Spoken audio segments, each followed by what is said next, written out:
be ready for the various ways they're going to try to control you. And we already know the playbook. Okay, Henry Kissinger relayed the playbook to us many years ago when he said that who controls the food supply controls the people. That's us. Who controls the energy can control entire continents. We're seeing that already happening. And of course, he said, who controls the money can control the world.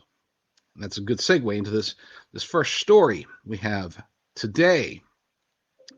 This one comes from Reclaim the Net, reclaimthenet.org. If you're not reading them on a regular basis, if you don't have them bookmarked, please do so now.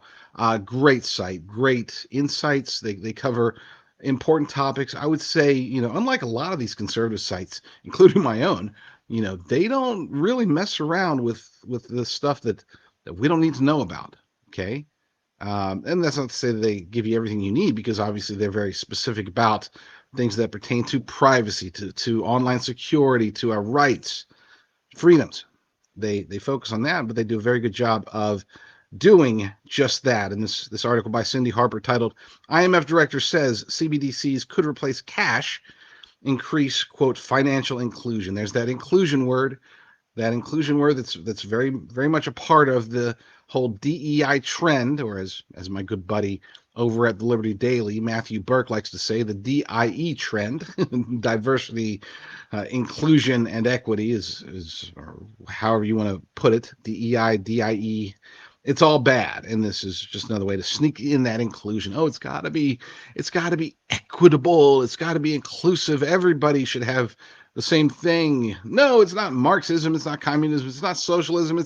It's just inclusion. Don't label us, you right-wing bigot, as they label us right-wing bigots, of course. But according to the article, the concept of central bank digital currency, the opposite of centralized crypto, or decentralized crypto, I should say, whose purpose can be summed up as a way to keep financial power firmly cemented in the hands of governments and their central banks in the digital age, unsurprisingly has a staunch supporter in the International Monetary Fund. The IMF, for those who don't know, the IMF is, between them and the World Bank, BIS, you've got the central banks, of course, then you've got the asset managers like BlackRock, Vanguard, State Street.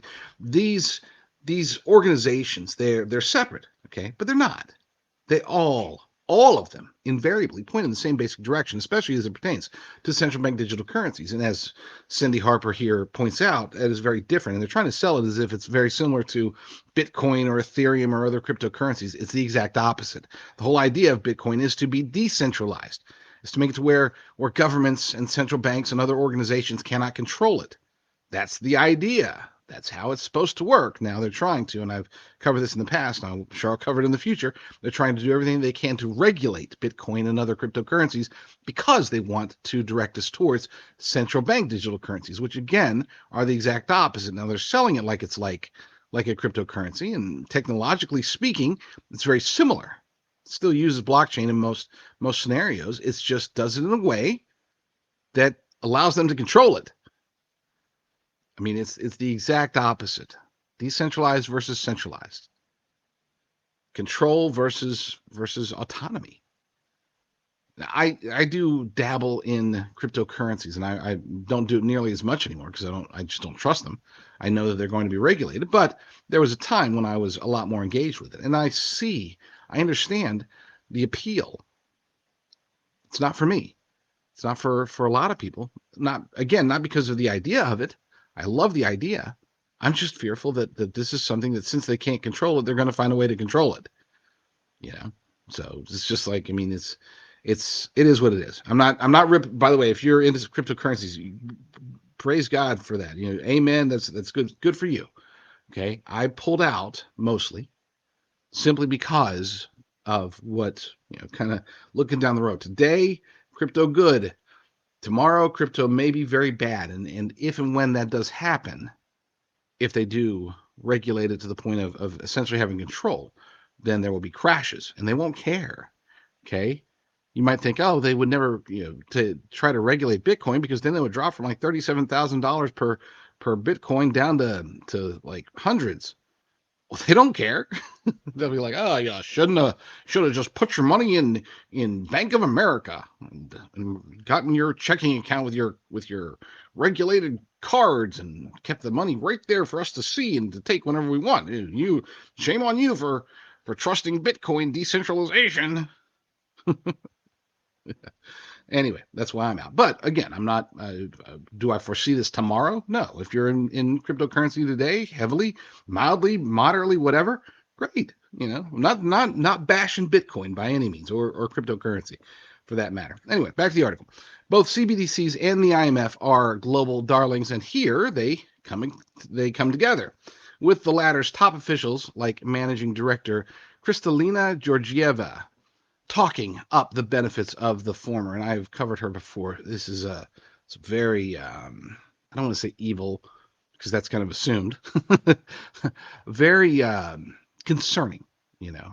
She stays under the radar. She's not George Soros. She's not Klaus Schwab or Yuval Noah Harari or any of the Barack Obama, Bill Gates. She's not any of the known baddies, but she's up there, okay, behind the scenes, maybe over these people, as far as her actual control over the globalist elite cabal. Georgieva addressed the Singapore FinTech Festival, and according to her keynote speech, CBDCs are capable of replacing cash, another longtime dream held by financial elites, but also authorities who like to keep a close eye, not to say surveil, the activities of the population. And that is really, at the end of the day, what is the advantage for them with central bank digital currencies? It's twofold. They can see what you're spending on. They can control what you're allowed to spend it on. They can even localize. And that's one of the biggest concerns when we talk about 15-minute cities. How are they going to enforce 15-minute cities? It's through central bank digital currencies. They'll make sure, not only will there probably be gates with guards, but there will also, if anybody is able to escape, their money's gone. Their money will be relegated. Okay, you got. Here's your money. Here's your whatever it is, your universal basic income check that you get while you sit around and do nothing, because we don't want you to do anything except for be our slaves. But here's that. You got this money and you can go spend it anywhere you want as long as it's within this 15-minute city that you're in.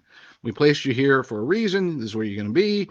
Can't once you leave this area, your currency, your money is no good there anymore.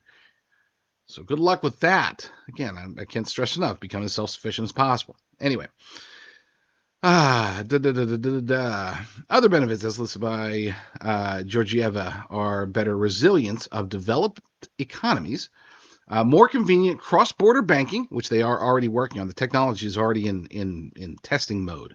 Okay, they're already working on cross-currency and cross-border banking, so that the central bank digital currencies can talk to each other. And eventually, if you want to get into my real conspiracy theory about all this, eventually there's going to be all these various central bank digital currencies, and there's going to be something that happens, and then they're going to be like, hey, you know what? We can't do this anymore. Let's just have one currency, one economy, one economic modality, and that will be the one CBDC to rule them all, so to speak. But again, hopefully we're years away from that. Decades would be nicer. Never would be even better. But hey, it is what it is. Cross-border banking, as well as low cost and safety in terms of being alternatives to what is referred to as private money. There's not going to be anything private about CBDCs. Speaking of, Georgieva claimed that high-quality personal data protection can be achieved. Oh, it's funny how they say the exact opposite of reality. They always do that. Oh, your data protection can be achieved with central bank digital currencies. Your personal data will be completely safe from any of the bad guys. Not us. We're not the bad guys. We can see everything, and we will see everything, and we'll control everything, but not the actual bad guys, like any of those crazy right-wing conspiracy theorists. They won't be able to get to it. It would be funny if it wasn't so sad. Anyway, but all of this is an effort into promoting the scheme, and by top global financial industry bureaucrats like Georgieva, isn't happening by chance. By her own admission, implementation of CBDCs is still far from a done deal, even if, according to IMF data, 60% of countries are exploring this possibility in some form. And it's actually closer to 80% as if they're talking about exploring. I would say over 50% currently are in in the process of developing. Like, this isn't just an exploration.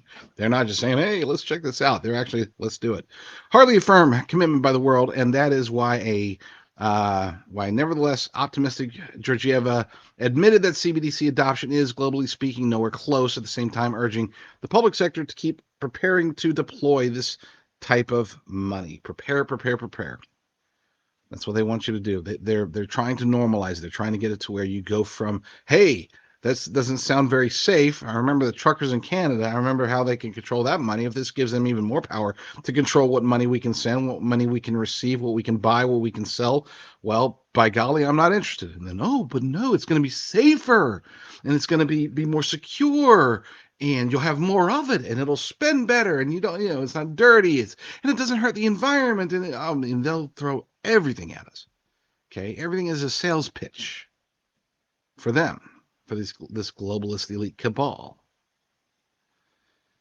Let's finish this up. The IMF, I love this part. The IMF also has a virtual handbook on CBDCs out. Ooh, yay.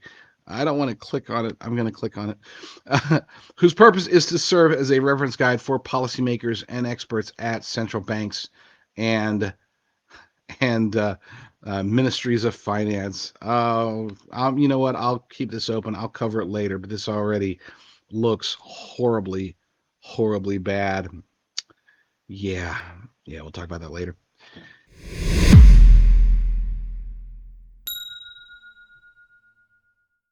Chances are you've seen ads or heard show hosts talking about the idea of getting free silver. You'll get $5,000, $10,000, $15,000 in free silver if you'll only do business with this gold company or that gold company. Folks, it's not real. I want to, if you will, number one, go check out the truth about the quote-unquote free silver by going to discern.tv/silver, discern.tv/silver. But if you want to be treated honestly, if you want it to set yourself up with a self-directed IRA backed by physical precious metals with a Christian company, then go to jdrgold.com, jdrgold.com. Genesis Gold Group will take care of you. They will treat you honestly. They will help you to secure your retirement in these tumultuous times. So check them out. Go to jdrgold.com today.